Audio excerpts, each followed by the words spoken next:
Hello guys, welcome to my channel. My name is Richa Gupta और हम यहाँ पर सीख रहे हैं माइक्रोसॉफ्ट एक्सेल। तो गाइस, अभी तक के लेक्चर्स में जो हम बात कर रहे थे, डेटा क्लीनिंग की बात कर रहे थे कि कैसे हम अपने डेटा को एक ऑर्गेनाइज्ड वे में एक्सेल में रख सकते हैं, स्टोर कर सकते हैं। ठीक है। तो आज हम बात करेंगे एक्सेल में कि किस तरह से हम अपने डेटा को स्प्लिट कर सकते हैं।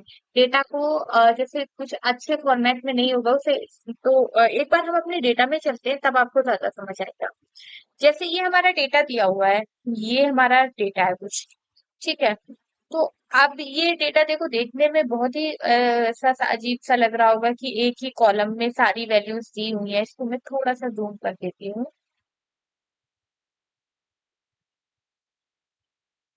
जहां पर हमें काम करना है, हमें इस पे काम करना है। ठीक है। तो यहाँ पे हमें ये जो हमारा डेटा दिया है, ये एक तरह से दिया हुआ है। एक ही कॉलम में हमारा सारा डेटा दिया है। अभी तक जो हमने जिस डेटा पे काम किया वो हमारा कुछ अच्छे तरीके से स्टोर होता था, अच्छे फॉर्मेट में होता था। अब ये हमारा जो डेटा है ये बहुत ही अनऑर्गेनाइज्ड है। इसको हमें क्या करना है, एक अलग अलग कॉलम में करना है। ठीक है। तो इसको हम कैसे करेंगे, जरा हम करके दिखा देखते हैं। ये जो हमारा डेटा है एक ही कॉलम में है। सबसे पहले हमने अपने डेटा को सिलेक्ट किया। फिर एक ऑप्शन होता है टेक्स्ट टू कॉलम का। वो ऑप्शन आपको कहाँ मिलेगा, डेटा टैब के अंदर मिलेगा। तो पहले हमें अपने डेटा को सिलेक्ट करना है। फिर हम डेटा टैब के अंदर जाते हैं। यहाँ पे एक ऑप्शन मिलेगा आपको टेक्स्ट टू कॉलम्स। इस पे क्लिक किया हमने। अब यहाँ पे आपको दो ऑप्शन मिलेंगे, एक डिलिमिटेड, एक फिक्स्ड वेट।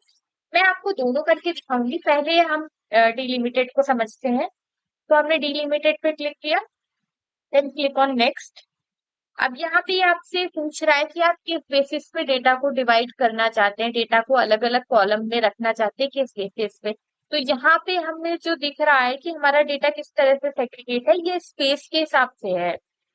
तो यहाँ पे और भी ऑप्शन दिख रहा है। अगर आप कॉमा वाइज अपने डेटा को अलग अलग कॉलम में करना चाहते हैं, सेमी कॉलन दिया हुआ है, जो भी हम यहाँ पर स्पेस का यूज कर रहे हैं। तो हमने स्पेस पे को चेक किया है, इसको चेक रहने देना है। Then click on next. ठीक है। अब ये जनरल फॉर्मेट, इसमें भी हमसे पूछ रहा है कि आप अपने किस फॉर्मेट में डेटा को रखना चाहते हैं, जनरल, टेक्स्ट, डेट। जिस फॉर्मेट में भी आपका डेटा हो आप वो फॉर्मेट सेलेक्ट कर सकते हैं। हम यहाँ पे जनरल फॉर्मेट का यूज करेंगे। देन ये डेस्टिनेशन पूछ रहा है। देखिए, ये बहुत ही इंपॉर्टेंट चीज है। अगर आप यहाँ डेस्टिनेशन में कुछ और सेलेक्ट नहीं करेंगे तो जहां पे हमारा ओरिजिनल डेटा है वो वहीं पर ओवरराइट कर देगा, वहीं पर डेटा हमारा पेस्ट हो जाएगा। तो पहले वाला जो डेटा होगा, जो ओरिजिनल डेटा होगा, वो फिर चला जाएगा। तो इससे बेटर है, ये हमें समझने के लिए हम एक डेस्टिनेशन हम दूसरी सेलेक्ट कर लेते हैं जहां पे हम अपने डेटा को पेस्ट करवाना चाहते हैं। हम यहाँ पे अपने डेटा को लाना चाहते हैं, तो हमने अपने डेस्टिनेशन सेल में ये एड्रेस डेस्टिनेशन पे क्लिक किया। फिर जहां पे हमें डेटा को चाहिए, हमें यहाँ पे डेटा चाहिए, ये दो बार सेलेक्ट हो गया। मैं डेस्टिनेशन पे क्लिक किया, यहाँ पे हमें चाहिए। ठीक है। Then click on finish. ये देखो, ये हमने यहाँ पे फिनिश कर दिया। अब ये देखिए, ये हमारा डेटा जो एक ही कॉलम में था, इस तरह से बड़ा अनएम्बिग्यूअस डेटा था, ये थोड़ा एक अच्छे फॉर्मेट में अलग अलग कॉलम में आ गया है। तो हमें थोड़ा देखने में सही लग रहा है, समझ आ रहा है। ठीक है। एक डेटा एनालिस्ट का काम ही होता है अपने डेटा को अच्छे से प्रिपेयर करना, कि उसमें एनालिसिस आराम से की जाए। अब यहाँ पे आप अपने हेडर्स का नाम डाल सकते हैं। एक और रो में इंसर्ट कर देती हूँ। यहाँ पे क्या था, जो भी आपके कॉलम का नेम हो वो यहाँ पे डाल सकते हैं। यहाँ पे region, city, item and quantity. उसको हम बोल्ड कर देते हैं, थोड़ा सा देखने में सही लगेगा।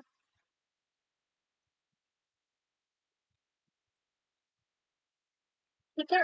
तो देखिए, जो हमारा डेटा पहले था वो किस तरह से था कि सामने वाले को देख के कुछ नहीं समझ आ रहा था कि ये है क्या। अब जो हमारा डेटा है इसमें आराम से कोई भी देखकर समझ सकता है। ठीक है। इसमें जरा मैं बॉर्डर भी लगा देती हूँ, बॉर्डर्स भी लगा दिए मैंने अपनी टेबल पे। ठीक है। तो हमारा जो काम है, डेटा को एक डेटा क्लीनिंग जो कर रहे हैं कि लाइक डेटा किसी भी फॉर्मेट में हो, उसे एक अच्छे से रीडेबल फॉर्मेट में करना, उसमें कोई भी इम्प्योरिटी लाइक डुप्लीकेसी, अभी पिछले लेक्चर में हमने डुप्लीकेसी रिमूव करके देखी थी। ये सारी चीजें कि अपने डेटा को जब, क्योंकि यहाँ एक डेटा एनालिस्ट जो होता है वो छोटे डेटा पे, अभी यहाँ तो हम बहुत छोटे डेटा पे काम कर रहे हैं तो हम इसे मैनुअली कुछ भी कर सकते हैं। पर जो डेटा एनालिस्ट काम करता है वो इतने छोटे डेटा पे काम नहीं करता है, वो बहुत बड़े डेटा पे काम करते हैं। तो एनालिसिस परफॉर्म करने के लिए सबसे पहले जरूरी है कि वो डेटा ठीक तरीके से हो, तो इसलिए हम डेटा क्लीनिंग कर रहे हैं।